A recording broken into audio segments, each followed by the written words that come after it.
Vale. Bueno, buenas tardes a todas y todos.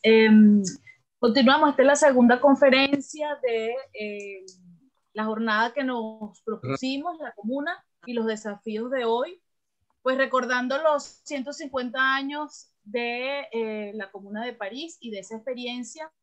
Hoy tenemos el placer de compartir 3 experiencias en distintos territorios.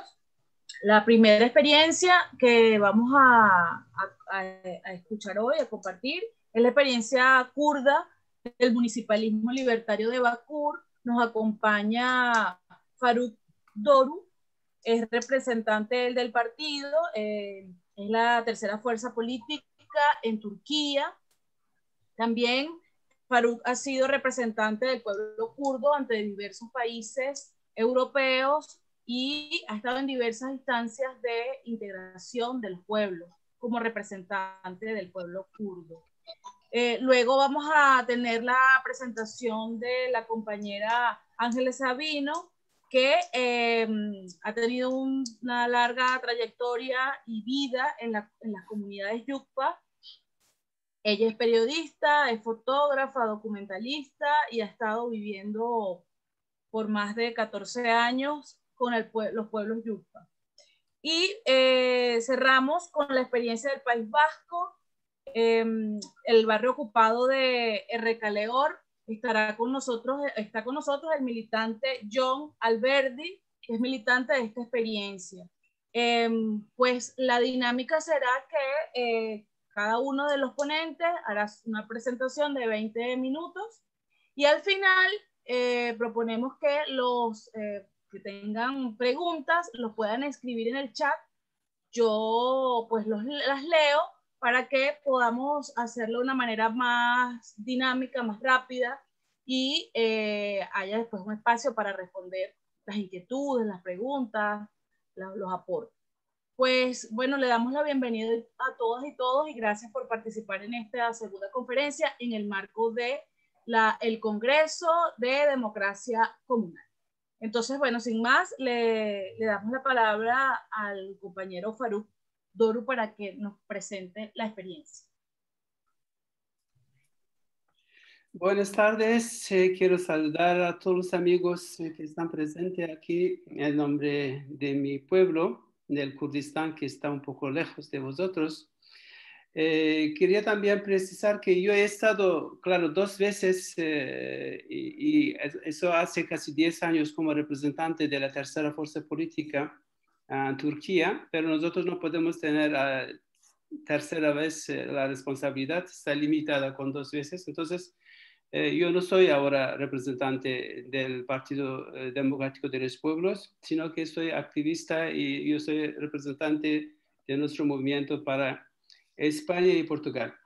La experiencia que hemos tenido en Kurdistán ha sido una experiencia que realmente no hemos copiado, sino que hemos vivido prácticamente cuando a los años 1999 de primera vez nos hemos presentado a las alcaldías, elecciones de las alcaldías, y de repente hemos ganado 37 alcaldes importantes, incluido a nuestra capital del norte, que cuenta con 2 millones de habitantes. Sin tener una experiencia de municipalismo, solamente tener la idea de crear una forma de un municipalismo democrático, de una forma de democracia participativa, de crear una forma de comunes y de crear una confederación de comunas en estas áreas, hemos empezado de poder realizar o reorganizar las alcaldías con la creación de las asambleas de barrios, asambleas de la ciudad, asambleas de regiones y también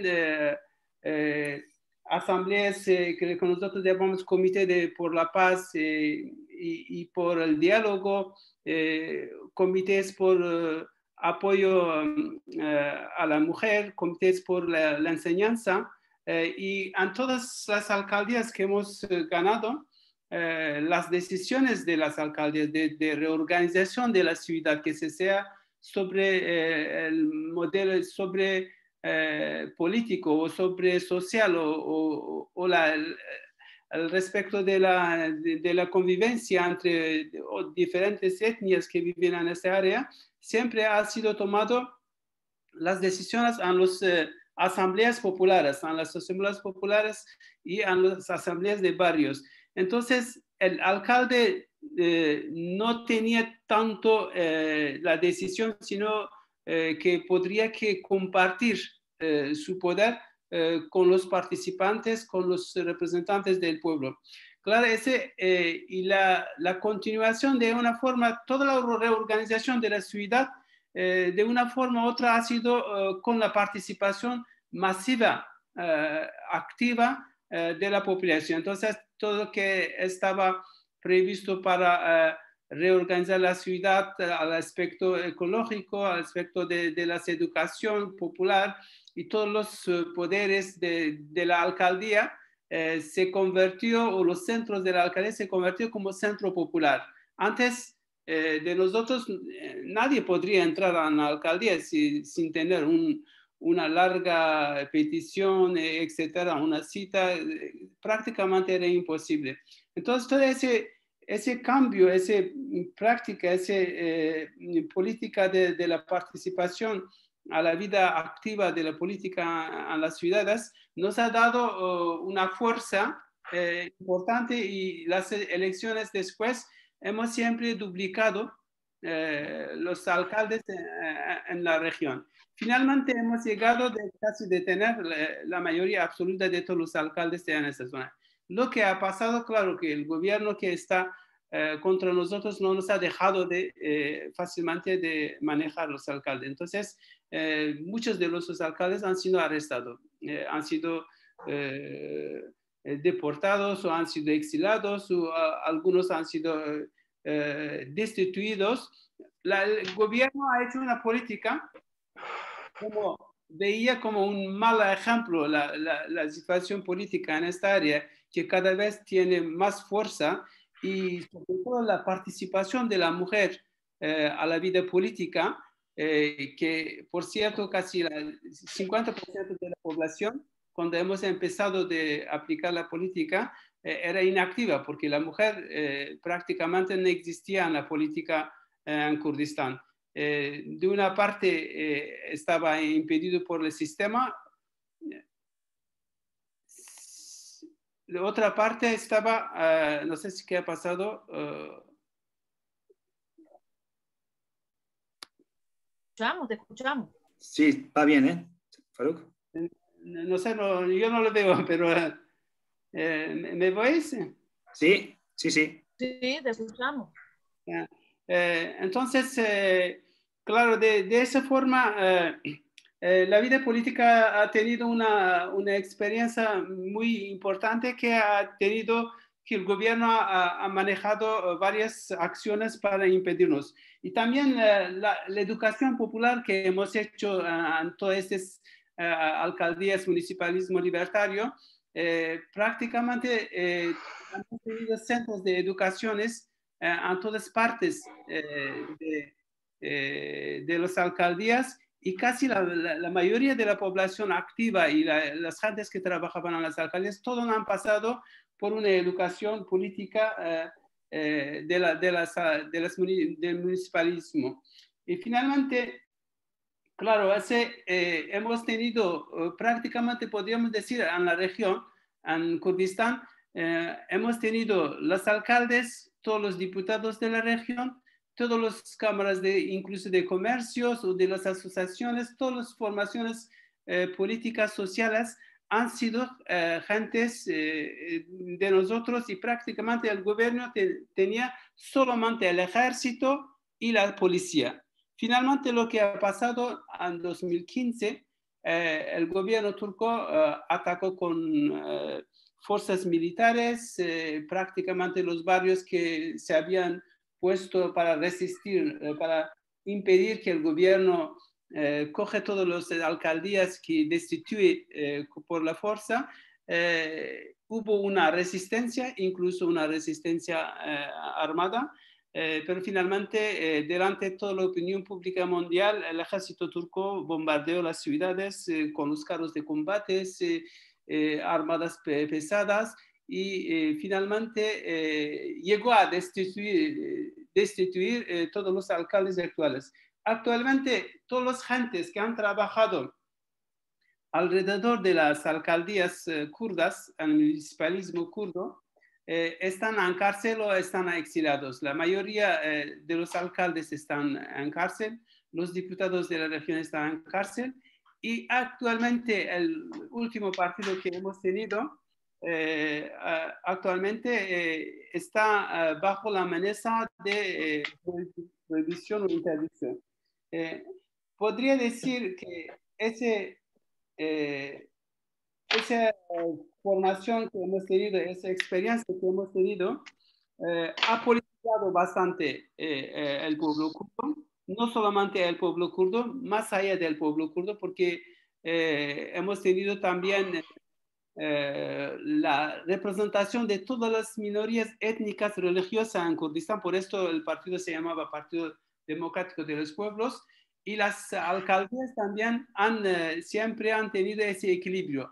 Aunque, por ejemplo, la representación de las minorías cristianas no tienen tanta importancia como presencia, ¿no? Porque quizá ni llegan 1% en Kurdistán. Hemos siempre tenido un alcalde de una gran ciudad de origen cristiana. Y también todas las otras minorías étnicas, como armenios, como asiro-caldeos, todos han tenido una representación nivel de la alcaldía y nivel también estatal como parlamentario que representaba el movimiento. Entonces podríamos decir que hoy día nuestras ideas, eso es lo que llamamos confederalismo democrático, ha tenido realmente una efecto positivo sobre la población. En primer lugar, el pueblo siempre ha participado para las decisiones importantes por su ciudad, por su barrio, por su región. Segunda cosa importante, que la mujer, casi el 50% de la población que era inactiva, se activó. Prácticamente todos los alcaldes estaban dirigidos por un sistema de copresidencia. Siempre había una alcaldesa y un alcalde. Y también en el grupo representación política a nivel del Parlamento turco, también su grupo tenía siempre una representación de forma copresidencia. A pesar de todas esas presiones, todas esas detenciones, que hay que decir que hay más de 10.000 detenciones políticas hoy día de nuestro movimiento, solamente al norte. A pesar de todas esas presiones y detenciones, hoy día nuestro pueblo siempre está apuesto por esas ideas, y si se hace una elecciones democráticas en la zona, seguramente sería siempre como primera fuerza política. Y ahora no solamente en Kurdistán, sino que también tiene una influencia política importante en las ciudades turcas como Estambul, Izmir, Ankara, etc. Y en las últimas elecciones, como el gobierno actual se ha hecho todo para impedirnos, entonces nosotros hemos apoyado a la oposición justamente para castigar al gobierno actual fascista de Erdogan. Y ese gobierno ha perdido todas las grandes ciudades como Estambul, Ankara, Izmir, etc. Podríamos decir que nuestras ideas confederalismo democrático, que era muy lejano para una población en esa región de Kurdistán que tiene unas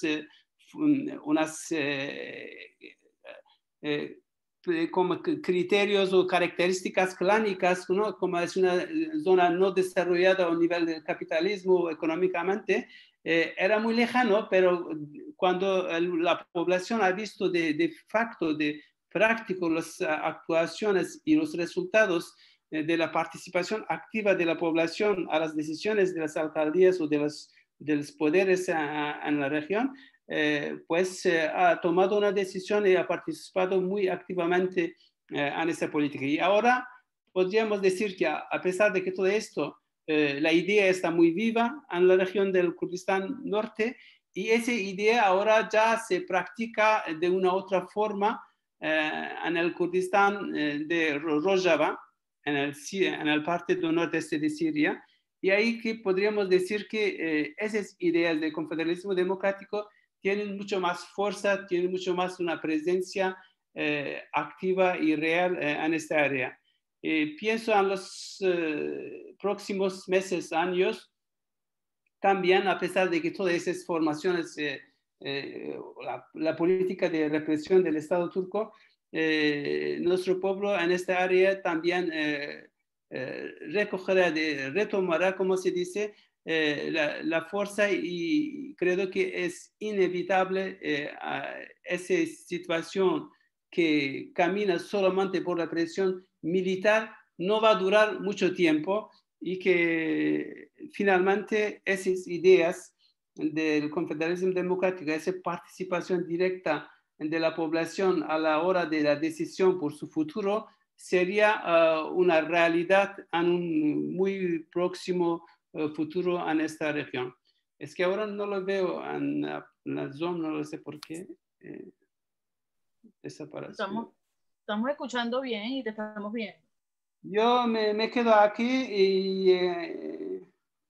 y si hay las preguntas después puedo responder. Gracias, bueno, agradecidos por tu participación.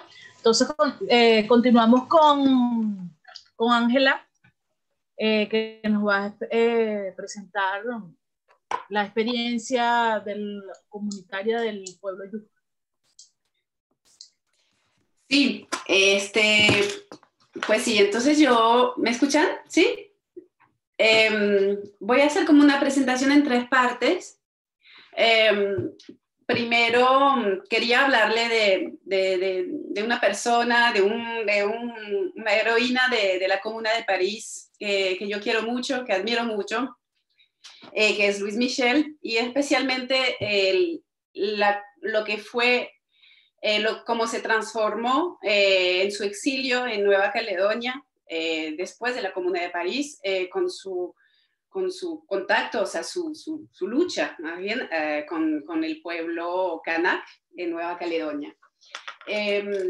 Antes de empezar, quería homenajear también a 5 mujeres yucpas, que son parte de mi documental que estoy escribiendo, de la Asociación Oripanto Ayapotuonde, que significa Mujeres Defensoras del Territorio. Se llaman Lucía, Guillermina, Anita, Ana María y Mari. Y también a 3 mujeres importantes, luchadoras, Guatía, como decimos en Yucpa. Guatía son las blancas, mujeres blancas, no indígenas, que han acompañado la lucha, ¿no?, de las Yucpas, especialmente las mujeres, que son Kelly, María de los Ángeles y Tatiana. Quiero empezar con una frase de Louise Michel, que escribió en sus memorias. Dice, en el fondo de cuál abismo ir a buscar la verdad. Existe una utopía que no se convierta en su hora en una verdad. Existe una ciencia que no deba transformarse. ¿Qué importa? Busquemos siempre, el horizonte se aclara. Mientras tanto, digamos a la vieja Europa los relatos de la infancia de la humanidad. No es una migaja de pan, es la cosecha del mundo entero que necesita el género humano, sin explotadores y sin explotados. Entonces, bueno, Louise Michel, ella será condenada a la deportación en Nueva Caledonia y su largo exilio será un poco un terreno de aprendizaje. Ella nunca había viajado antes, ella descubre los mares australes, los ciclones, los nuevos bosques, se interesa en los insectos, las plantas, los cantos, los bailes canacos, anota las palabras. Y su imaginación la lleva, ¿no?, a interrogarse sobre el origen del pueblo autóctono kanak. Y es una de los raros deportados políticos de la comuna a abrirse sus ojos a lo que la rodea, ¿no? Ella percibe la violencia de las que son víctimas, la represión, el robo de tierra, las injusticias, y especialmente cuando hay la insurrección kanak de 1878, la mayoría de los comuneros se quedan pasivos, no hacen nada. Y hay una escena célebre de Louise Michel cuando justo dos canacas se despiden de ella para ir a luchar contra los colonos. Ella le entrega un pedazo de su bufanda roja que tenía durante los tiempos de la comuna. Y es realmente cuando, bueno, ya incluso empieza a aprender las letras, como el alfabeto, todo eso. Y bueno, cuenta en sus memorias cómo ella enseñó a los canacos el idioma, así con cómo dominar, desarrollando nuevos métodos de lectura. Y ella aprende también el idioma canaco. Pero realmente es que cuando regresa a Francia, que su posición se radicaliza. Más allá digamos, el derrocamiento en sí del orden colonial, porque en este momento es algo que más bien se está extendiendo en los años 1880.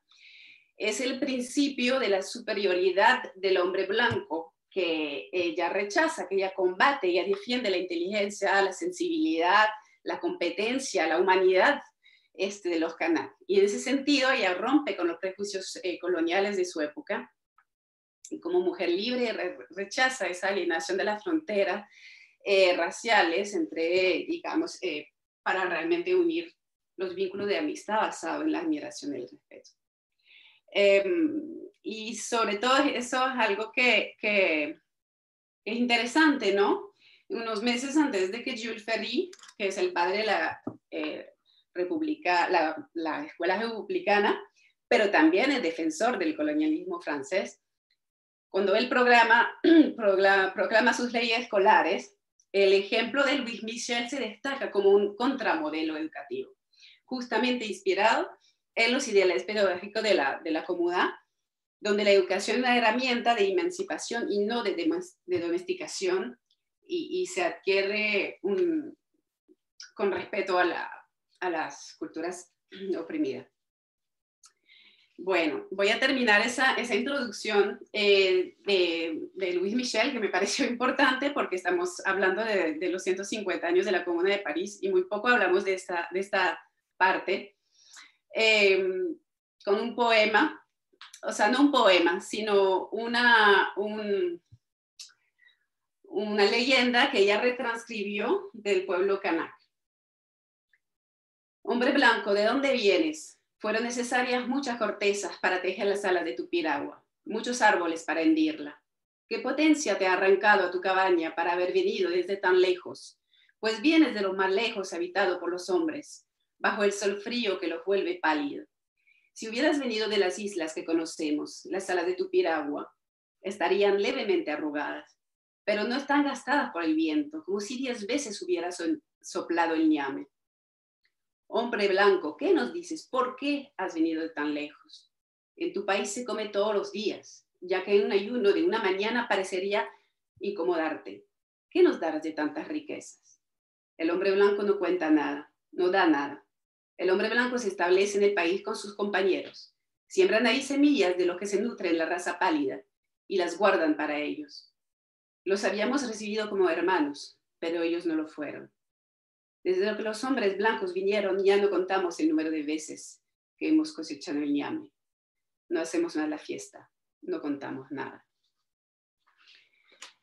Bueno, en esta segunda parte yo quería hablarle un poco de mi encuentro con los yupas, que no fue un encuentro como una antropóloga que va a estudiar la vida comunitaria de los yupas, de los indígenas, como mucho es el caso del antropólogo, sino que más bien fue a raíz de la lucha política, del periodismo, hacia finalmente transformando, me entra en antropología visual, digamos, a través del documental. Yo había trabajado varios años como corresponsal de principio de Radio Francia, cuando Hugo Chávez estaba en la mediación de paz, estaba como en mediador para alcanzar la paz en Colombia. Y bueno, yo quise entender de manera más profunda el conflicto. Me parecía que por la radio yo tenía que hacer resúmenes sin realmente entender este conflicto. Y quería entender esos efectos, ¿no?, indirectos en la frontera. Entonces, ya había trabajado con los indígenas de México, habíamos luchado para sacarlos de la cárcel. Y bueno, yo ya estaba como bastante involucrada con la lucha de los indígenas por su territorio. Y bueno, después de haber sido como marcada mucho por una conferencia que hubo, que de hecho todavía tengo el afiche, Mujer indígena y territorio violado, el conflicto narrado por ellas.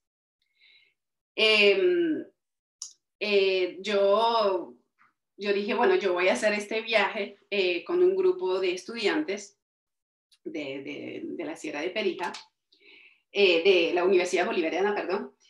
Y bueno, ya me había impresionado mucho el testimonio, ¿no?, de la esposa de Sabino Romero, su hija, otras lideresas de la comunidad. Y bueno, decidí hacer aquel viaje. Cuando yo descubrí este conflicto en 2009, en ese momento los indígenas habían llegado a un acuerdo con los terratenientes. Que los terratenientes dijeron, que les damos su tierra, ok, nos vamos, pero nosotros queremos que nos paguen las bienhechorías, que nos paguen porque nosotros hemos trabajado esa tierra. Y entonces, evidentemente, esto era como, de una cierta forma en ese momento, era como una manera de entender que finalmente debajo de estas tierras están los recursos minerales, el carbón, y allí ahí el real dueño de esos recursos ni son los ganaderos, sino que es el Estado debajo, ¿no? Entonces es bastante complejo, ¿no? Pero de hecho cuando yo le pregunté a Chávez en 2009, creo que fue antes de la cumbre de Copenhague, si le pregunté si la demarcación de tierra y el pago de indemnización podía resolver el conflicto en la Sierra de Perijá. Y él me respondió así, pues, sí tenemos que pagar una compensación, lo haremos en algunos casos, pero no hay que olvidar que ellos son los ganaderos que robaron las tierras, ¿no? Ellos tienen que irse. Entonces, claro, ellos se han apropiado de las tierras, no somos nosotros. Es verdad, suena bien, pero es más complejo. Ya la TNA lo sabe también.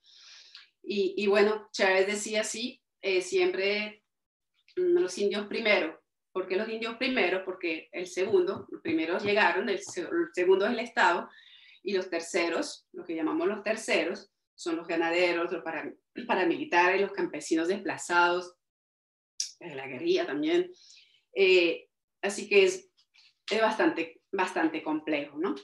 Entonces, una manera una posibilidad de demarcar las tierras para evitar allí la explotación futura del carbón era pagar esas bienhechorías a los agricultores, ¿no? Entonces, bueno, eso fue una lucha larga hasta pues, el asesinato de Sabino, una lucha bien larga porque él fue encarcelado por un crimen que no había cometido, evidentemente, pero había intereses detrás que quería callarle la boca. Y logramos sacarlo de la cárcel, pero una vez cuando salió de la cárcel, pues Chávez entregó 15.000 hectáreas de tierra a los yuctas en esta zona que es el río Yasa, especialmente donde se pagaron las haciendas. Se hizo lo que durante tantos años no se hizo porque ya se visibilizó su conflicto, pero a partir de ese momento pues empezaron la masacre, empezaron a matar cada vez más indígenas. En 2012 cuando yo lo entrevisto, él había escapado a un atentado y había podido llegar, finalmente había podido escaparse y llegar para denunciar eso en Caracas. Y bueno, cuando termina finalmente pues visibilizado, que su palabra ya es reconocida, que las tierras están empezando, las ciudades empiezan a apagarse, pues ya en ese momento Chávez está cada vez más enfermo y bueno, los ganaderos dicen, no, ya que se sabe la verdad, tenemos que matarlo, ya no se puede más. Ya lo criminalizamos, ya hicimos todos unas cuantos casos de falsos positivos para tratar de convertirlo en él un asesino. Ya que toda la verdad se sabe, tenemos que matarlo. Entonces, cuando salió de la cárcel y que ya estaba en su tierra, estaba como en una cárcel en su propia tierra, ¿no? Porque estaba libre, pero apenas podía salir, ya lo podían matar en cualquier momento. De hecho, él le habían propuesto escaparse de la cárcel, ¿no? Porque así es la ley de fuga y entonces ahí sí es legal matar a una persona que se escapa, ¿no? Él nunca salió de la cárcel así. Él salió de la cárcel inocente. De hecho, él tuvo que esconderse después de salir de la cárcel porque estaba amenazado de muerte. Se pudo evitar que lo maten dentro de la cárcel por una medida cautelar y cuando sale ya unas manos peludas quieren condenarlo a los 15 años de cárcel, ¿no? Intentan inventar otros apurados, ¿no? Presionados por los ganaderos que tienen mucho poder en el sistema judicial. Y él tuvo se escondió durante 1 mes y medio, 2 meses, hasta que finalmente lo absolvieron, ¿no? Ya estamos en 15 minutos. Bueno, yo lo que quería decir es que después de su asesinato, pues la lucha continúa con las mujeres Yupa, con esta asociación.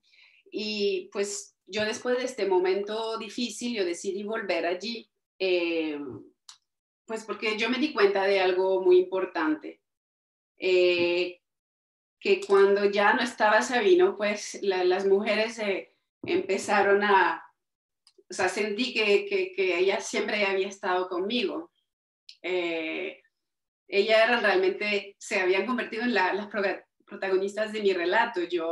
De repente, ya la persona con quien pensaba hacer un documental no estaba viva. Y yo dije, bueno, vamos a continuar. Pero claro, lo que pasó también es que apenas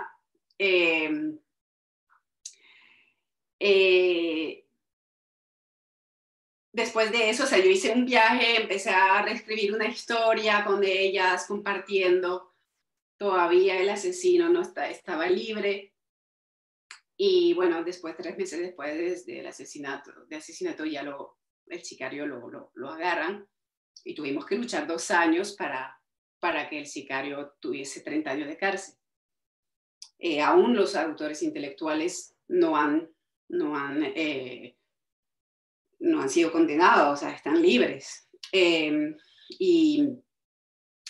Y lo cierto es que yo tuve que dejar la cámara por un lado, porque durante esos 2 años yo no podía estar filmando y estar a la vez con las mujeres luchando, llevándolas al médico, a la universidad, a las instituciones, sencillamente, a los juicios, estando con ellas todo el tiempo. Cuando Lucía iba a juicio, iba a denunciar los casos, yo estaba con los niños, acompañándole a hacer, estando con ellas. Entonces en ese momento era muy, muy difícil filmar, ¿no? Entonces, bueno, en este momento estoy, digamos, en un proceso de reescritura de este documental, siempre en conexión con las mujeres, siempre hablando con ellas cuando puedo.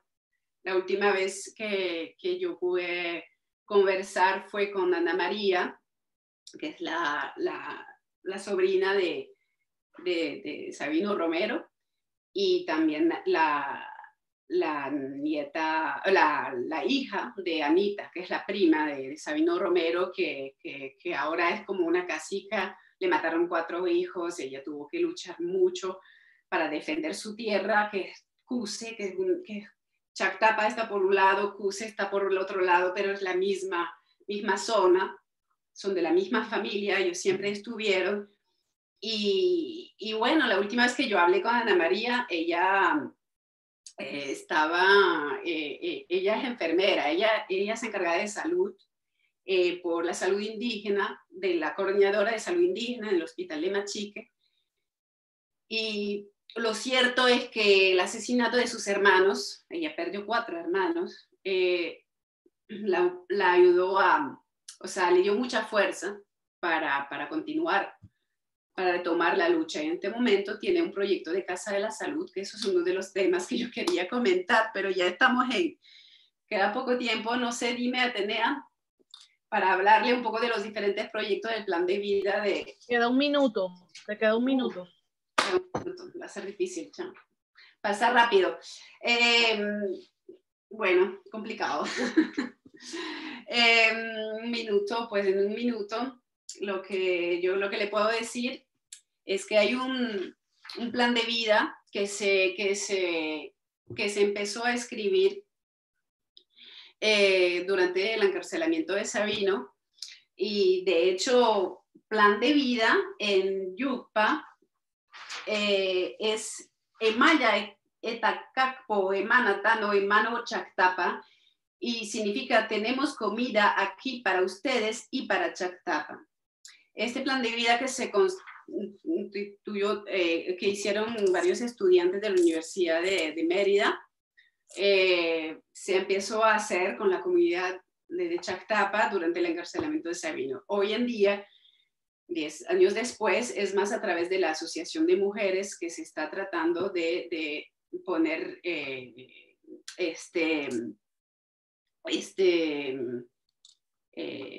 plan de vida en marcha. Entonces, a través de la idea del conuco, que sabemos que es una forma de resistencia para poder sobrevivir, y en este momento especialmente de la crisis en Venezuela.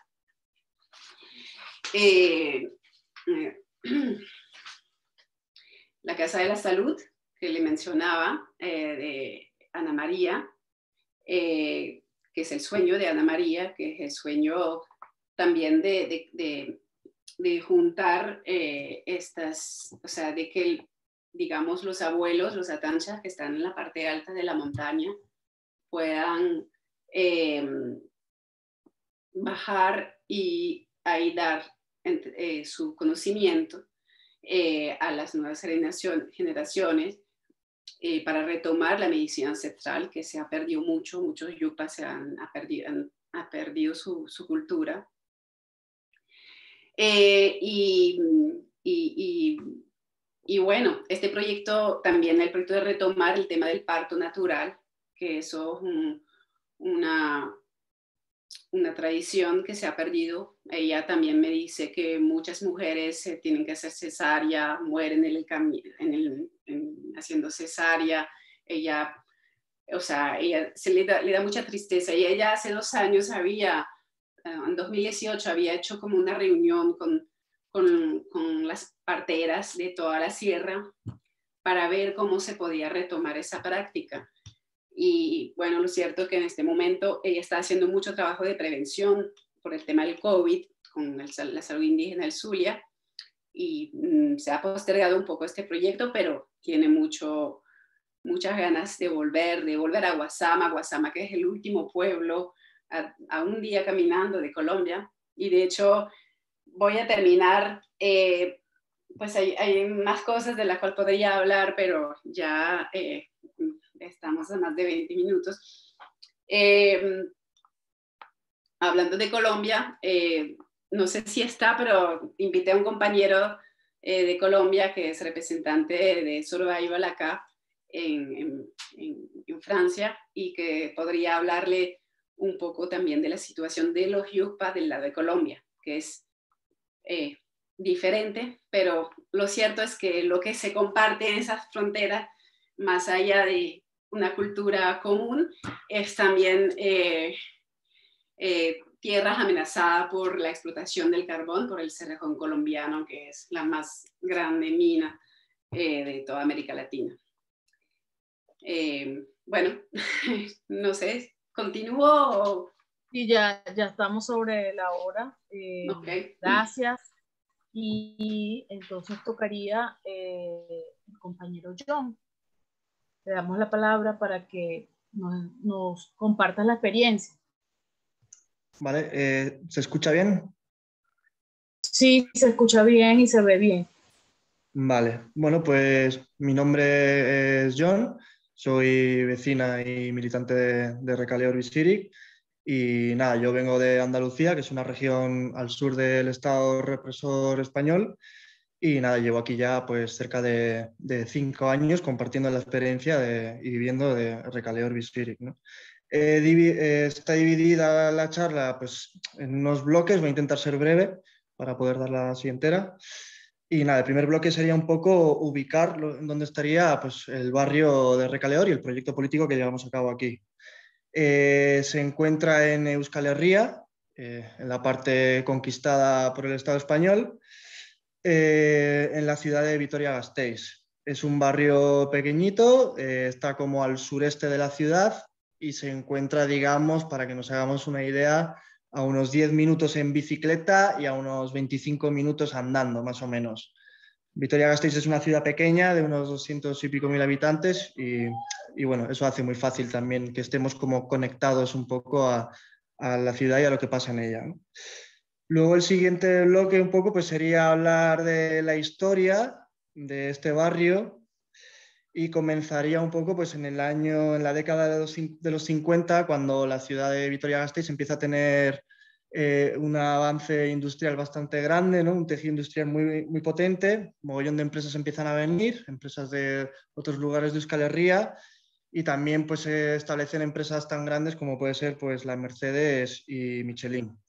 Esto lo que hace es atraer a muchísimos obreros de otras partes del Estado español, también dentro de Euskal Herria, y entonces la falta de vivienda pues, es necesaria. Por lo tanto, la Iglesia, dentro de la estrategia franquista de dar viviendas y facilitar viviendas dignas, como ellos llamaban a las familias, pues crean este barrio, ¿no? En un principio el barrio pues da la sensación de que está como a las afueras de la ciudad, ¿no? Creando también como una especie de gueto, ¿no? Así como, bueno, la gente pobre que viene a trabajar, pues mantenerlas cuanto más alejadas mejor.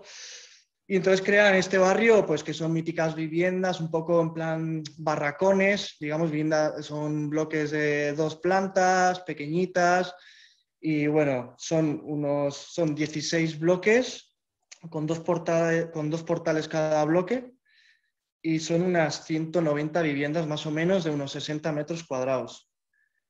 En teoría estaba pensado para que unas 1000 personas o así más o menos vivieran aquí. De hecho, vivieron aquí cerca de 1000 personas, ¿no?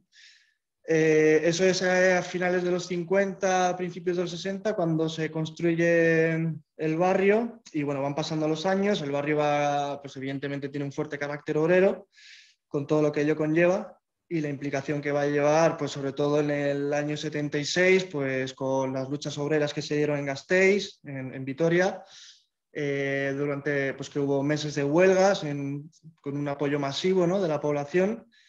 Y digamos que, bueno, pues asambleas, manifestaciones, diferentes acciones, ¿no? De una manera bastante autoorganizada. Pues llega el día del 3 de marzo, que es como un día muy clave en la ciudad, en el cual, pues cuando se está produciendo una asamblea en la iglesia de San Francisco, en un barrio de aquí de Gasteiz, pues hay miles de personas dentro. Entonces la policía lo que hace es rodear con cientos de efectivos esta iglesia y lo que hace es gasear la iglesia. Empiezan a tirar gases lacrimógenos dentro, por lo tanto la gente empieza a salir corriendo y cuando la gente está saliendo corriendo utilizan munición real contra la población, ¿no? Ahí asesinan a 5 personas y una de ellas es era Romaldo Barroso, que vivía aquí en el barrio. y es algo que siempre llevamos muy dentro, que intentamos mantener, que todos los 3 de marzo hacemos también nuestro pequeño homenaje para tenerle presente, para saber también de dónde venimos, ¿no? Y para también saber así pues, a dónde vamos, ¿no? Y que no perdamos ese carácter obrero y ese sentimiento, ¿no? Pues tenemos un cine con su nombre, hacemos homenajes, no sé qué, ¿no? Los años van pasando y entonces, pues eso, pues ya llega el año 2000 y en ese año se aprueba el Plan de Ordenación Urbana de la ciudad de Gasteiz, en el cual el Recaleor no encaja como tal, entonces lo que se decide o lo que se intenta es derribar Recaleor para construir nuevas viviendas. Pues nuevas viviendas, edificios grandes, en fin, como todo muy impersonal, como lo que hacen hoy en día, ¿no? Como está todo bien diseñado por parte del capitalismo para que perdamos relaciones entre nosotras, ¿no? Y cada vez seamos más individualistas. Entonces se supone que empiezan a hacer presión, empiezan a negociar, ofrecen diferentes cosas a los vecinos y entonces en el año 2006 más o menos se crea un grupo, una plataforma en contra de esto, creo que son unas 50 familias así las que están dentro, pues que no se quieren marchar de aquí, ¿no? Entonces, bueno, pues empieza a haber como una serie de guerras legales, digamos, y poco a poco las familias se van yendo y poco a poco el barrio se va quedando vacío, empieza el ayuntamiento a tapiar casas y edificios, dando esa sensación, ¿no? de dejadez y de gueto, ¿no? Como medida de presión para la gente que no se quiere ir, pues que se sienta más sola, se sienta más abandonada, ¿no? Y tal, empiezan a hacer también moving inmobiliario, cada vez pues, empiezan a cortar servicios, ¿no? Pues había una parada de autobuses aquí, pues ya deja de llegar el autobús aquí, no sé qué, empiezan a ejercer presión de un poco de esa manera. Hasta que al final, pues todas las familias se van y en el año 2013, donde todavía queda una familia, pues un grupo de jóvenes de aquí, pues empiezan a dar vueltas por la ciudad y se encuentran con este barrio y, bueno, y se dan cuenta de que, bueno, que hay posibilidades de trabajar en él. Entonces empiezan a tener contactos con vecinos que todavía quedaban aquí, hasta que en el año 2013 más o menos, eso, pues el último vecino del bloque 26 pues les da las llaves y les dice, bueno, aquí tenéis y nosotros nos vamos ya. Entonces ahí digamos que es donde comenzaría el proyecto político de Recaleor Visiri. Al principio, pues eso, eran 10 personas, por lo tanto lo que interesaba era que entrara gente y empiezan, pues los trabajos básicamente pues son como arreglos de casas, ausolanes, que son como días de trabajo comunitarios para así dar a conocer un poco el proyecto, estar más presente en la ciudad y que bueno, la gente se animara un poco a entrar y a desarrollar este proyecto y a darlo a conocer. Pues eso, se hacen acciones en la universidad de propaganda, poco a poco va entrando gente, en poco tiempo ya hay unas 30, 40 personas, pues eso, ¿no? Se hacen murales con mensajes muy claros, ¿no? Murales con un tono así un poco noventero, muy clásicos, con, pues eso, pues a favor de la liberación del Sáhara, ¿no? Con diferentes mensajes políticos. Y poco a poco se van creando las bases del proyecto, pues que básicamente sería un poco como centrar un poco el asamblearismo, el feminismo, el euskera, que es el idioma de Euskal Herria, el anticapitalismo, el antifascismo y el ecologismo, ¿no? Ahí también se añadirían pues, otra serie de valores que pues, naturalmente pues, llevamos, ¿no? Muchos de los que entramos aquí, pues, como la autogestión, como los cuidados, cultura libre y accesible, soberanía energética, soberanía alimentaria, ¿no? Entonces, poco a poco se va creando un conglomerado de gente. Pues aquí vivimos estudiantes, vivimos obreros, no sé, familias, gentes de diferentes lugares, argentinas, chilenas, andaluzas, ¿no? Catalanas, en fin. Y poco a poco se va creando un conglomerado muy grande hasta, digamos, llegar hoy en día, que serían, que ahora mismo estaremos unas 120 personas más o menos viviendo aquí. Y bueno, y eso. Entonces, ahora entraríamos un poco en lo que sería la organización. todo esto ha tenido como una evolución muy grande, ¿no? Desde hacer asambleas generales todas las semanas, hacer a una al mes, ¿no? Siempre todo evolucionando, buscando las mejores maneras conforme el proyecto en sí va cambiando también, ¿no? Es un proyecto muy dinámico, hay que tener en cuenta pues, que eso, aquí entra gente estudiante, luego sale o entra otra familia, todo cambia mucho y también es difícil trabajar y asentar bien todo para que, ¿no?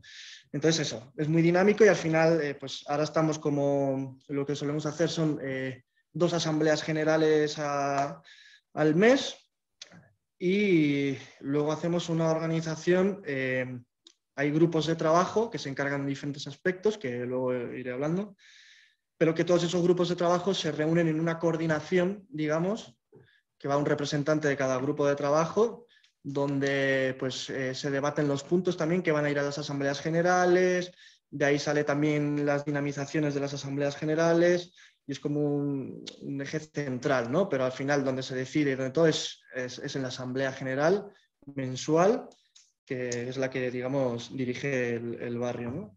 De manera más horizontal posible. Luego, pues, como he dicho antes, hay una serie de grupos de trabajo, digamos que hay algunos que son un poco más principales, por así decirlo, sin menospreciar a los demás, que sería un poco el grupo de economía, un grupo de comunicación, un grupo de infraestructura, ¿no? Porque al final son edificios que ya están viejos, necesitan un mantenimiento, necesitan mogollón de arreglos y bueno, pues es gente que, eso, que se dedica un poco a estar pendiente de eso, a organizar grupos de días de trabajo, comunitarios y demás, ¿no? El marco de mujeres, donde todas las mujeres que entran al barrio están invitadas a participar en él. El de autodefensa, cultura y quizás ahora uno bastante importante sería también RK Energy, que se encarga de gestionar lo que es la energía del barrio. ¿Por qué este grupo? Porque cuando nos vienen a cortar la luz hace un par de años, la solución que dimos fue la de crear un crowdfunding en el cual recaudamos 100.000 euros para una instalación autosuficiente de placas solares. Por lo tanto, ahí por necesidad se crea este grupo de trabajo que va aprendiendo, se va formando de forma autónoma, buscándonos un poco la vida y instalamos nosotros mismos toda la instalación. Es una instalación muy grande, es bastante compleja y bueno, fue como darle un revés, ¿no? Vinieron a cortarnos la luz y conseguimos darle la vuelta políticamente, ¿no? Y ver que aunque nos corten la luz, vamos a seguir aquí, vamos a seguir luchando con uñas y dientes, ¿no? Luego se crean otros grupos de trabajo que ya sea más bien por oportunidades, ¿no? Que se nos presentan o por motivaciones de gente que se junta y dice, pues oye, pues igual podemos crear un grupo de trabajo, empiezan a comenzar, se consolida ese grupo de trabajo y ya se tiene en cuenta, ¿no? Hay un grupo de trabajo de imprenta que, bueno, pues una imprenta de la ciudad de aquí de Gasteiz, pues que cerró, pues eran un poco, pues, iban colectivos y así a imprimir allí. Entonces nos llamaron y nos dijeron, pues a ver si queríamos todo, ¿no? O sea, todos los papeles, bolígrafos, cartulinas, máquinas, todo lo que tenían allí, pues a ver si nos interesaba. Pues en ese momento surgió el grupo de imprenta, ¿no? De una manera totalmente aleatoria que nadie se esperaba y surgió. Luego también está el grupo de huertas. RK Leor está como un poco a las afueras de la ciudad, pero bueno, como he dicho, está a 10 minutos del centro, está rodeada de campo y entonces lo que tenemos es como pues, una hectárea y lo que hay es como, son huertas que están abiertas a gente de la ciudad. Es decir, si hay gente, si tú tienes ganas de poner una huerta, te acercas aquí, vemos el pedazo de tierra que se te puede dar, lo que necesitas, tal, y de ahí se empieza también a crear redes y a establecer redes con la ciudad y así de una manera de autodefensa y demás, ¿no? Pues se generan una serie de vínculos que es súper importante, ¿no? Hoy en día, tal y como nos están llevando esta sociedad, ¿no? Luego también hemos creado un grupo de gimnasio popular porque hay un frontón enorme. Entonces, pues lo mismo, ¿no? Pues un grupo de gente se empieza a motivar un poco y ve que tiene otro tipo de de usos, de que se pueden crear otra serie de disciplinas deportivas de una manera popular, abierta, gratuita, respetando los valores que llevamos como base. Y bueno, ¿no? Pues ahora se practica boxeo, frontón, tenemos máquinas de gimnasio, tenemos un rocódromo. Como ya digo, todo eso es de manera totalmente autogestionada, pues de peña que, no sé, que nos regala cosas, ¿no? Porque al final es un barrio de 100 y pico personas, de muchos sitios diferentes, hay muchos contactos diferentes, entonces siempre te cae algo de un lado o de otro.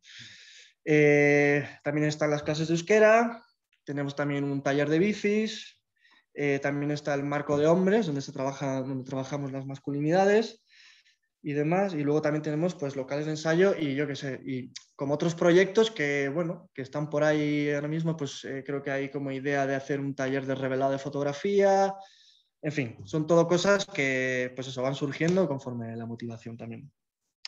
Y luego así, pues por ir terminando, lo he hecho todo de manera muy resumida, que yo creo que lo interesante son las preguntas igual, que puede haber después. Cuando nos cortaron la luz, también se llevó a cabo una estrategia de manera más artística y cultural, en el cual empezamos a llenar el barrio de murales a otro nivel, ¿no? Antes eran como más concretos, ¿no? Más humildes también, pero ahora, pues como estrategia de defensa del barrio, porque pensábamos que nos iban a venir a echar, pues decidimos darle un valor artístico, que como sabemos el capitalismo a todo le pone un valor económico. Pues entonces dijimos, pues bueno, pues vamos a darle también un poco la vuelta y seguramente tengan más reparo en tirar un muro de un muralista italiano famoso mundialmente que si no lo hay, ¿no? Entonces tenemos pues eso, un montón de fachadas con un montón de murales de gente que ha venido de diferentes puntos, murales de Blue, murales de yo qué sé, un montón de peña y nada, así muy a resumidas cuento un poco eso. Hay que tener en cuenta, yo cuando hablo con gente de Andalucía, con compañeros de allí así, ¿no? Es que me dice, joder, es que ese tipo de proyectos es que en otra parte del Estado español es muy difícil que se llevara a cabo, ¿no? O sea, no es casualidad de que sea en Euskal Herria, ¿no? La tradición de lucha y que haya aquí es, ¿no? Se nota mucho el pozo que ha dejado toda la lucha histórica que lleva el pueblo vasco y se ve que hay otra serie de motivaciones y una serie de historias que se ven reflejadas en proyectos como este, ¿no? Y pues no sé, también está el Gasteche de Gasteiz, que lleva 35 o 30 y pico años ocupados, está la Radio Libre de Alavedi, que también lleva como 30 y tantos años funcionando. Luego la cantidad de gasteches y centros sociales que hay en cada pueblo, en cada ciudad, ¿no? de Euskal Herria, todo eso se palpa mucho y se ve que, ¿no? que hay unos fuertes pozos gracias a esos compañeros y compañeras que están en la cárcel, cientos, y esos que ya no están entre nosotros, ¿no? Pues creo que también hay que darles un poco las gracias a ellos. Y nada, yo creo que así, a grandísimos rasgos, un poco eso. No sé, sobrará tiempo, pero bueno, yo creo. Parece que la compañera se ha quedado un poco...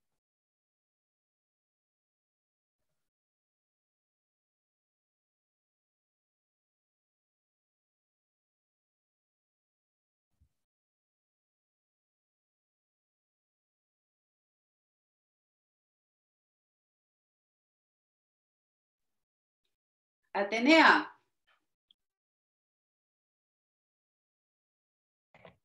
Atenea parece que no está. Sí. Se congeló Atenea. Parece que ya. ¿Sí? ¿Atenea? Me parece que se ha congelado.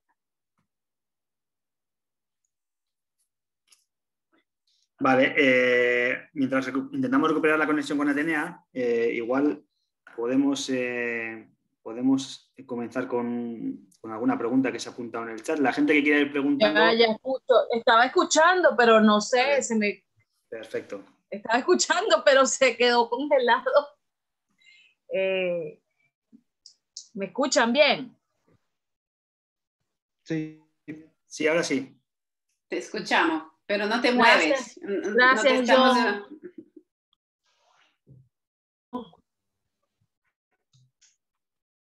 Gracias, John. No sé qué pasa con la... Bueno, paso a leer las preguntas. Agradecemos a John el compartir la experiencia. Y hay dos preguntas básicamente ahora para todos, para los tres ponentes. Pregunta María, en el marco de las experiencias presentadas, ¿cómo que se conceptualiza la democracia comunal? Una pregunta que creo que es muy importante porque centra el debate en la democracia comunal. Y la segunda es para, concretamente es para Faruk.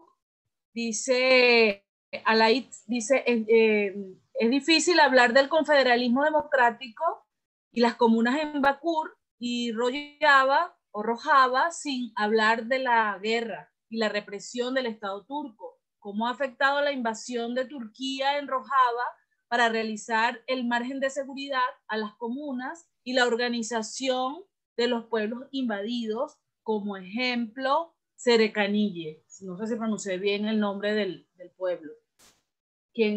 Alguno de los tres que quiera responder o quien comiencen en el mismo.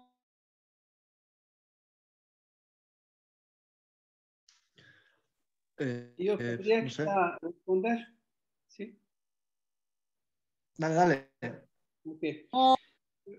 Pues claro que es difícil. Como le he dicho que, por ejemplo, en Bakur, nosotros hemos tenido todo el poder. Hemos tenido las regiones, hemos tenido los alcaldes, hemos tenido los sindicatos de la región, hemos tenido oficialmente la alianza como la organización del Estado, como se llamaba las alcaldías, o organización de las alcaldías este y sudeste de Anatolia. Hemos estado también representantes de Turquía, de esa región, en las instituciones internacionales como el Consejo de Europa, como la Organización Mundial de Ciudades Unidas y Gobiernos Locales, que su centro se encuentra en Barcelona, por cierto. Claro, es que finalmente el gobierno, la represión, el ejército y la guerra ha destruido esto. Esa es una pregunta que me han puesto, esa es una realidad. Entonces, claro, que donde no hay la democracia, no hay un Estado de Derecho, es difícil construir ese confederalismo democrático. Nosotros hemos construido, pero el Estado, todo su poder ejército, en el Bakur, por ejemplo, ha destruido, y en el caso de Rojava también es una gran amenaza para nosotros porque las zonas ocupadas como no solamente Serekani, Grecipi y también la ciudad cercana al Mediterráneo, Afrin, ha sido, por ejemplo, ocupado por el Estado turco e incluso hay, por ejemplo, en el caso de Afrin, que era también un ejemplo muy interesante de convivencia pacífica con todos los pueblos que vivían en esa área y también un confederalismo democrático que se aplicaba en esa zona. Hoy día la población de esa ciudad, 95% de la población ha sido expulsado y la ciudad ha sido, hoy día es un centro de los grupos terroristas islámicos, ¿no? Que piensan de crear un Estado islámico, etcétera, en esta área, con el apoyo, presencia del ejército turco en esta área.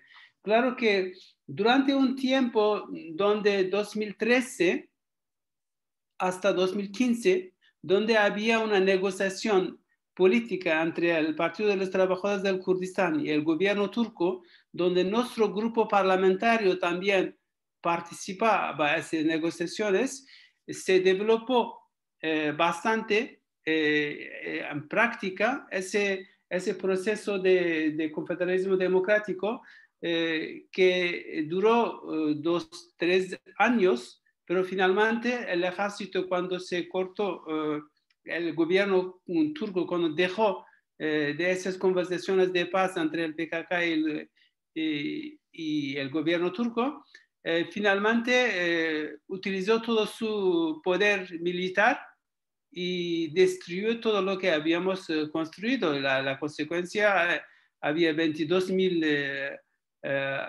personalidades arrestadas. De ese 2.000 personales, solamente hoy día hay más de 10.000 personas en cárceles. ¿Sí?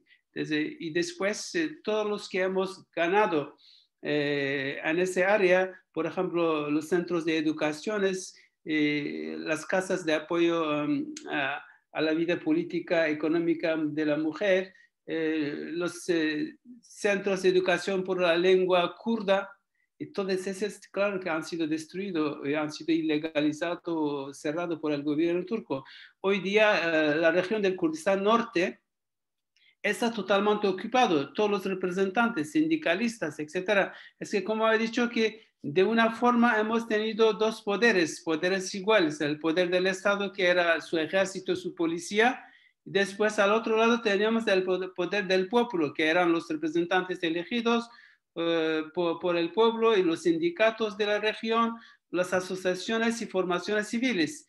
Pero finalmente el Estado colonial utilizó sus armas, y sus armas, claro, que eran de armas de la OTAN y el apoyo poderoso de la Alianza Atlántica, y llegó a destruir, ocupar, digo que no ha destruido, pero ocupar la zona militarmente, y prácticamente todos los alcaldías nuestros que han sido elegidos con 90%, 97%, hay ciudades que han sido elegidos nuestros representantes con 97% de la población. Significa solamente algunos administrativos de la ciudad y algunos militares han votado por los partidos políticos turcos. A pesar de esto, claro que hoy día no es un Estado de derecho, entonces es un Estado colonial. También su ambición política de ocupar la zona de Kurdistán de Siria. Y yo no lo sé porque a nivel internacional no hay muchas reacciones, aunque Naciones Unidas ha dicho que hay crímenes contra la humanidad, etcétera, pero prácticamente de facto no hay una posición clara contra Turquía. Quizá también el proyecto no le gusta a muchos estados, porque el proyecto tampoco, confederalismo democrático, no conviene a las formaciones o los estados actuales capitalistas. Entonces, creo que también hay que ver de esa forma. La Rusia no le gusta esa formación política, los poderes de la región, Irán no le gusta, los países árabes no les gusta de dar un ejemplo de convivencia pacífica y política y participación de la mujer en la vida activa, y Turquía tampoco no le gusta. Entonces creo que hay también hay una opción política internacional que no le gusta que nosotros damos un ejemplo de un confederalismo democrático en la área. Pero a pesar de todo, las zonas que están ocupadas, aparte de las zonas ocupadas, hoy día a Rojava sí que se aplica el confederalismo democrático en las zonas donde están bajo control del pueblo de Rojava.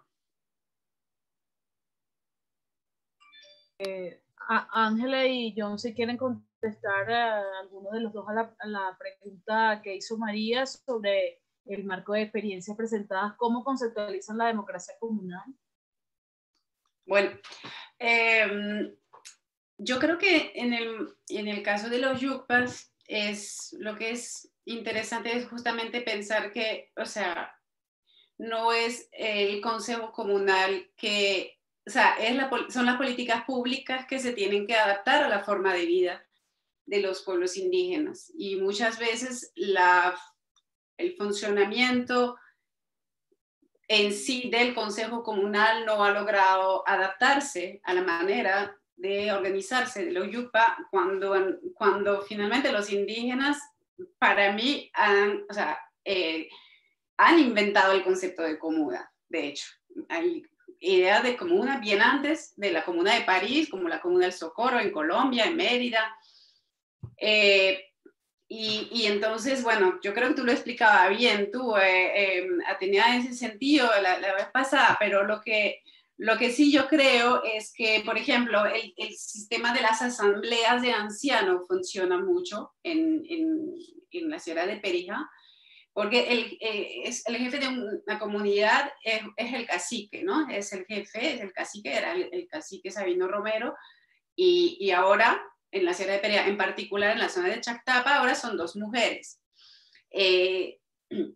O sea, no, en realidad es una mujer, Janita, que es la cacica de Cuse, y Sabinito, que es el hijo de Sabino, y bueno, su mamá, pues. Pero yo creo que una de las reflexiones que habían, o sea, lo que habían pensado el plan de vida en el 2010 y que ahora se ve que también funciona mejor es la idea de la asociación, ¿no? Más que la comuna o el consejo comunal. Es más fácil de llevar porque es una manera, o sea, de mantener tu independencia, evitar las políticas asistencialistas, porque muchas veces algunas instancias han usado los consejos comunales para cooptar y para, bueno, así de una cierta forma usarlos. Hemos visto, yo me acuerdo que, o sea, Sabino siempre decía así, nosotros somos los caciques verdaderos, nosotros luchamos con nuestras plumas. No, hay 150 caciques en la Sierra de Peria, no los que han nombrado el gobierno, no los que son, o sea, el Ministerio de Pueblos Indígenas, porque en ese momento estaba la ministra de Pueblos Indígenas, era terrible y aliada a algunos militares y ganaderos. Se hizo una autocrítica y en este momento hay una voluntad del gobierno de lograr que haya un diálogo entre los yupas, porque los yupas son guerreros, son caribes, tienen mucho conflicto entre ellos, pero claro, los ganaderos aprovechan de eso. Y uno de los últimos conflictos que hubo cuando secuestraron a Mari Fernández, la hija de Anita, fue que usaron a los yupas, los pagaron para que lo ayudasen a secuestrarla, pagado por una terrateniente, o sea, la idea de reinar dividiendo, ¿no? Entonces, en este momento, por fin hay o sea, hay unos militares que están proponiendo que haya diálogo entre los yupa, una mesa de paz, y se está avanzando, ¿no? Pero claro, con esta idea un poco o sea, de ese problema de conflictivo, ¿no? O sea, y de la situación tan compleja de la frontera y de la permeabilidad, o sea, del conflicto colombiano en Venezuela. O sea, no sé si es permeabilidad la palabra, pero bueno, ¿me entienden? La influencia, o sea, el desbordamiento, vamos a decir, bueno, hace que es muy complicado, de hecho, o sea, bueno, para volver al tema, porque yo me estoy perdiendo, de la democracia comunal, yo creo que eso es importante, o sea, el tema de las asociaciones de mujeres yupas, ellas han creado esa asociación y a raíz de eso ellas pueden crear un vínculo directo con las instituciones manteniendo su independencia. Y, por ejemplo, Mari, la que fue secuestrada cuando llegó a Caracas para hacer su denuncia de su caso ante las instituciones, también fuimos al Ministerio de Educación y ella es maestra y hoy está encargada por el Ministerio de Educación para llevar a cabo esa escuela intercultural. Por el momento no hay esa escuela intercultural, es un proyecto, es complejo, pero ella está encargada de coordinar toda la educación dentro de la comunidad de esta zona, de la parte central de la Sierra de Perijá, y eso es lo importante, ¿no? Nunca imponer desde arriba, y entonces, bueno, yo creo, no sé si he sido clara, pero tú me puedes también decir tú, Atenea, tú que también has estado en contacto con las mujeres yupa cuando trabajabas en una institución, de repente puedes complementar. Vale, vamos a dejar que John intervenga y yo puedo hacer un comentario. Si John quiere intervenir en torno a la pregunta. Bueno, no, yo creo que igual mejor ir pasando a otras preguntas o lo que sea y así vamos avanzando un poco. Ok, tenemos otra pregunta que ¿cuáles son los mayores retos y desafíos que se le presentan en la construcción de la democracia comunal desde la base con la participación protagónica de la mujer? Y eso lo dice María. Y Saúl, creo que Saúl, para el compañero Faruk, ¿nos puedes explicar las características fundamentales de la democracia comunal y el funcionamiento comunalista que se viene desarrollando en las autonomías democráticas de la zona de Rojava, organización, funcionamiento y participación? Desde el punto de vista internacionalista, ¿cuál debería ser el trabajo que desde Euskal Herria podemos hacer para apoyar y ayudar los diferentes procesos de emancipación nacional y social? Y esta lo pregunté yo, ¿cuál es la relación que hay, para el camarada Faruk, cuál es la relación que hay entre el PKK y el Partido Democrático de los Pueblos? Dejo abierto la... Creo que la mayoría son para Faruk.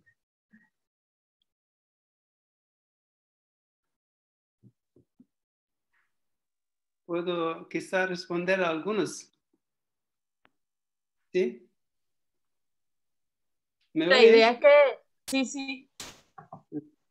Pues la participación de la mujer, por ejemplo, no ha sido fácil en el norte, porque como tengo mucho más experiencia en el norte del Kurdistán, Bakur, que es casi la mitad del Kurdistán también, ¿no? Entonces, claro, la posición del hombre ha sido mucho más machista, ¿no? Y por esto hay una larga historia de educación, es que se dice matar al hombre o matar al machismo. En primer lugar, habría que convencer a los hombres para que acepten también la participación de la mujer a la vida política. Por ejemplo, si hoy doy algunos ejemplos de las elecciones, muchas organizaciones, que la mayoría eran hombres, claro, no querían que la mujer coge una responsabilidad de una gran ciudad, diciendo que nuestro pueblo es feudal, no van a votar para una mujer, etcétera, etcétera. Había todos esos handicaps de la sociedad feudal. También, por ejemplo, era muy difícil, como muchos decían que es difícil, el pueblo no va a votar si vamos a presentar una cristiana, como un ejemplo cristiana, a una gran ciudad, como alcaldesa de una gran ciudad kurda, que es 95% son musulmanes. Entonces, todas esas problemáticas... nosotros realmente todos hemos pasado y ha sido posible de elegir una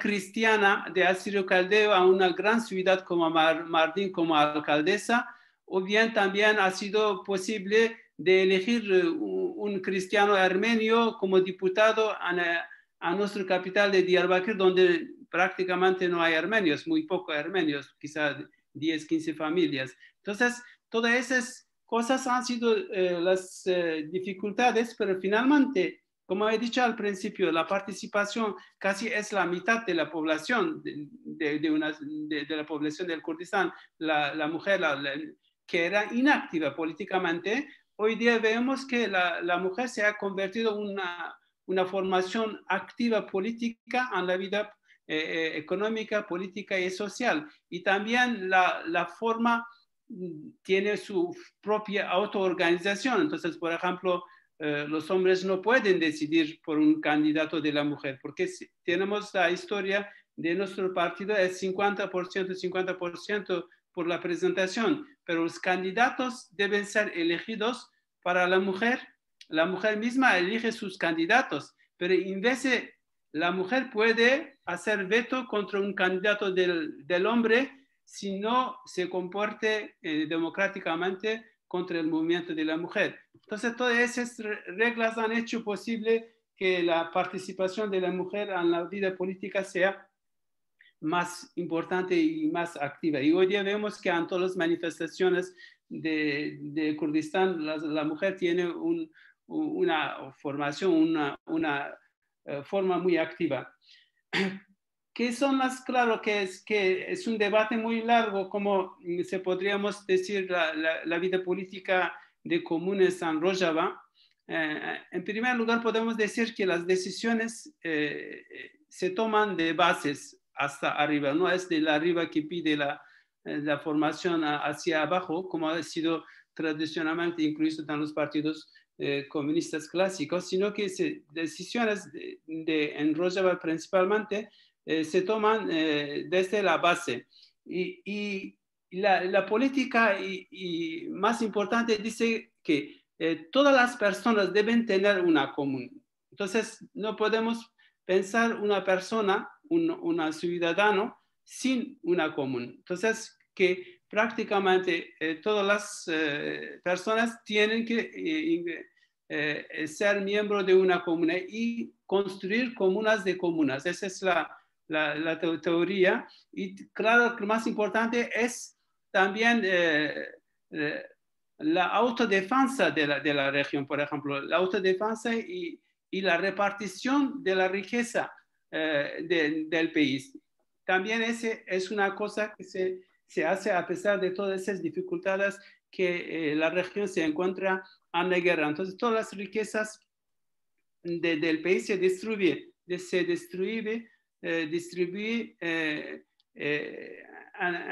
con la población que vive en esta área.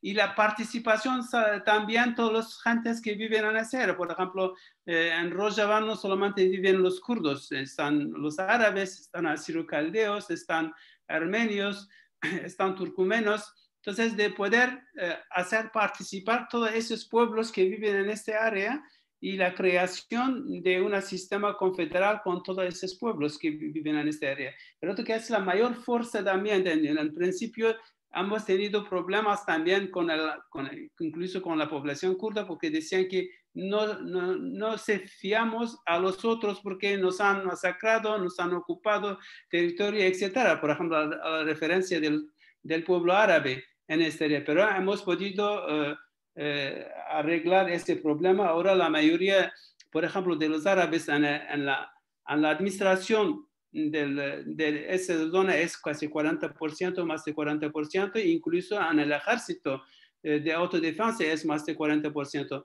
Y la mujer árabe, por ejemplo, no participaba casi nada a la vida política, y es la primera vez también hemos podido llegar que la mujer árabe participa a la vida política en esta área, que sea muy activa. Todas esas cosas no han sido fáciles de organizarse. Yo realmente no he viajado a Rojava, por esto no quiero centralizarme o entrar más en detalles, pero claro, la idea de comunas y el sistema del confederalismo democrático no sale de Rojava, en realidad sale de Bakur, del Kurdistán de Bakur.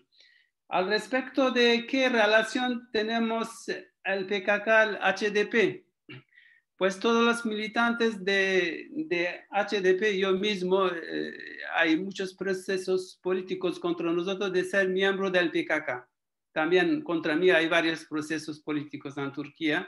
Hoy día me consideran como representante del Partido de los Trabajadores del Kurdistán. Podemos decir que hay una influencia política. La ideología del PKK, que no solamente está en Kurdistán de Turquía, sino en toda la parte del Kurdistán, incluso yo diré que pasa de las fronteras del Kurdistán. La ideología que hoy día se caracteriza con federalismo democrático, la liberación de la mujer, la democracia directa, la participación de la democracia directa, no se reduce solamente en Kurdistán. Entonces, esa es idea, claro que ese viene del líder del PKK, del presidente Öcalan. Entonces, el presidente Öcalan hoy día está considerado como presidente en Kurdistán de Siria, o de casi la gran mayoría del pueblo kurdo. Entonces, por esto se relacionan también de un factor que el HDP depende del PKK, pero en realidad es una organización, es un partido político que no solamente compuesto de los kurdos, que de diferentes minorías étnicas. Hay 17 partidos políticos que hacen parte del HDP. Pero claro, la gran mayoría son de la población kurda que apoya ese partido. Y hoy día se encuentra en una situación crítica porque el gobierno turco ha decidido de ilegalizar el HDP y también da un ejemplo de España. Desgraciadamente dice que España ha prohibido arrebatación, España ha retirado los inmunidad parlamentaria de los catalanes. Entonces, ¿por qué Turquía no debe hacer esto? Entonces, no tiene una comparación, no se puede comparar las situaciones necesarias, pero esa es la política que aplica el gobierno turco hoy día contra nosotros. Hay un proceso de ilegalización, creo que dentro de algunos meses nuestro partido, que es la tercera fuerza política en Turquía, será prohibida e ilegalizada. Pero podría decir esto, no hay una relación realmente orgánica con el Partido de los Trabajadores del Kurdistán, pero como podríamos dar ejemplos, muchos de nuestros familiares, incluso de mi familia, hay muchos militantes del PKK. Entonces es un pueblo, la mayoría de ese pueblo, cuando últimos, hace el 21 de marzo es el aniversario del año kurdo, nuevo año kurdo en general, y en este día salieron de millones de personas a pesar de interdicciones, y claro, cuando ves todas esas masas, todos dicen viva el PKK, viva el líder Öcalan. Ese creo que esa imagen muestra qué apoyo tiene el Partido de los Trabajadores del Kurdistán y qué relación tiene todo este con uno con el otro.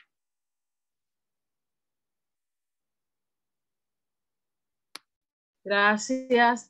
Bueno, aquí hay más preguntas. Lenín Romero pregunta qué diferencias observan entre la soberanía política y la formación del poder popular, si se observa, y cuál es el sujeto de la participación política para mantener el poder constituido, y al revés, el poder popular o el encuentro entre ambos. Eso como duda. Para John, en el Recaleor tienen propiedad de los medios de producción humanos del colectivo. Rebeca pregunta, hola, mi nombre es Rebeca, soy venezolana viviendo en Barcelona. Para la Revolución Bolivariana de Venezuela, la democracia participativa es el modelo desde el que se parte para el ejercicio del poder popular y la arquitectura de la política comunal. Faruk y John comparten esta visión, una pregunta, y hay diferencias sustanciales en la idea sobre democracia en sus experiencias. Esas son las preguntas que tendrían. Adelante. Vale. Bueno, en cuanto a lo de los medios de producción, hombre, pues sí, teníamos antes una panadería, tenemos un lugar, lo que sería como el Gasteche, que es donde hacemos los conciertos y demás, que es donde digamos, entra el flujo de dinero de capital para poder ejecutar los diferentes proyectos que se llevan aquí a cabo. No tenemos medios de producción, digamos, más allá de eso, y aparte de nuestra aportación económica mensual que ponemos en el barrio para que se pueda llevar a cabo, pues eso, todos los proyectos que hay, o el mantenimiento del barrio o demás. Todavía no hemos entrado en esa fase, creo yo que poco a poco se irá dando a niveles más extensos, que pues a niveles de comida o lo que sea, ¿no? Y yo creo que poco a poco iremos yendo por ahí. Y respecto a la otra pregunta, en la relación, a ver, ¿cómo era? Si compartimos la visión, hombre, yo creo que de democracia participativa y demás, yo creo que más o menos sí, no creo que distemos mucho el uno del otro de la visión democrática en nuestros proyectos, ¿no? Y lo que vemos en nuestra visión. No creo que haya muchas diferencias. Aparte, yo personalmente el proyecto y sigo bastante el tema kurdo y su desarrollo y el nivel organizativo, ¿no? En cuanto a comunas y demás, y yo creo que el barrio podría ser un poco... O sea, tiene muchas similitudes a lo que puede llegar a ser, creo yo, pues una comuna en los barrios que pueden ser en diferentes partes del Kurdistán, ¿no? Como puede ser en Rojava, lo que sea, solo que a un rasgo mucho más pequeño y mucho más humilde.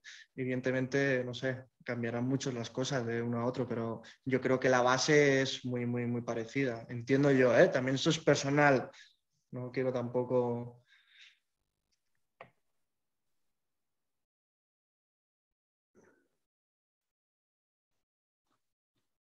Farouk, ¿tienes algún comentario al respecto? ¿Respecto de qué? Pregunta. Que pregunta Rebeca si que la democracia participativa es el modelo desde que parte el ejercicio del poder popular y la arquitectura de la política comunal en Venezuela, que sí comparte esa visión o si hay diferencias sustanciales sobre la idea de democracia entre las experiencias de el pueblo kurdo y en este caso la experiencia de los compañeros de Recaleo. Pues yo he viajado a Venezuela, y también he tenido un discurso en el Parlamento de Venezuela antes. Claro, he visto también los colectivos que han sido autoorganizados y visitado también los campos. Claro, son muy semejantes y claro, de la democracia participativa.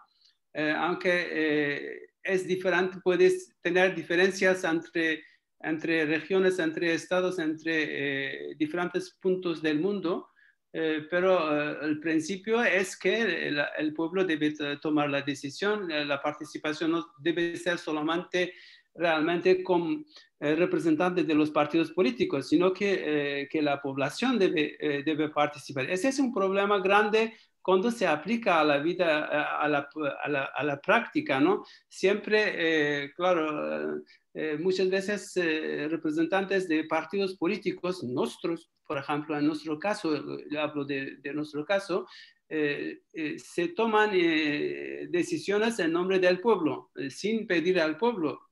Entonces es un problema. Nosotros hemos intentado evitar, claro, todas esas personalidades que quieren tomar el nombre del pueblo, pero en general, cuando la educación política, las formaciones políticas, cuando las ideas llegan hasta los pueblos, aldeas, etcétera, enseguida hay un freno contra esas gentes que quieren, las personalidades que quieren tomar decisiones en nombre del pueblo. Entonces, creo que las bases políticas, los principios políticos son los mismos para el pueblo kurdo, para el pueblo venezolano. Cada uno tiene problemas. Por ejemplo, en el caso de Venezuela hay una forma de ocupación, una también, en nuestro caso hay una ocupación militar que nos ha impedido de aplicar nuestra política, por ejemplo, en Bakur, también en Rojava por parte del gobierno turco. Pero en Venezuela también hay una otra forma de ocupación, una forma para impedir políticamente que se aplica lo que el pueblo decide en esta área. Pero en resumen puedo decir que sí que es el mismo, entonces los principios de la participación, democracia directa y las decisiones que deben ser de bases son los principales importantes, son las prácticas que se pueden utilizar en todos sitios. Creo que no hay diferencia entre, en este caso, si se aplica la misma forma que sea en País Vasco, que sea en Kurdistán, que sea en Venezuela. Gracias. Bueno, creo que no hay más preguntas. Yo, bueno, quiero darle las gracias a los tres, a la compañera Ángela, a los compañeros de Recaleor y a los camaradas kurdos, extender también a los compañeros y compañeras de sus organizaciones, de sus comunidades, el saludo y el agradecimiento por participar. Y creo que pues en este cierre de la conferencia, recordando a la Comuna de París, hasta nuestros días, los retos que tenemos como pueblos organizados, como pueblos que persiguen una utopía y que la estamos construyendo. Creo que es pues, la permanente organización en base a las necesidades propias de cada pueblo indígena, trabajadores y trabajadoras, cada uno de los pueblos está construyendo la utopía desde esa idea de democracia directa, de democracia comunal en diferentes escalas, con diferentes culturas, desde su propia realidad, porque no hay recetas para construir el gobierno de nosotros mismos. Lo que estamos construyendo en todo caso es un gobierno que se parezca a las mujeres y los hombres en nuestros territorios, en nuestras comunidades. Por eso le agradecemos a cada uno, a cada una, esa dedicación a la experiencia y a la construcción de la democracia comunal, y es el mejor homenaje a los comuneros y a las comuneras de París. Pues gracias a todos por sus aportes. Gracias. Gracias a todos. Entonces, Saúl, si tienes algo, Saúl, que aportar para cerrar. No, está bien, Atenea. Gracias. Gracias a todos por haber participado. Gracias.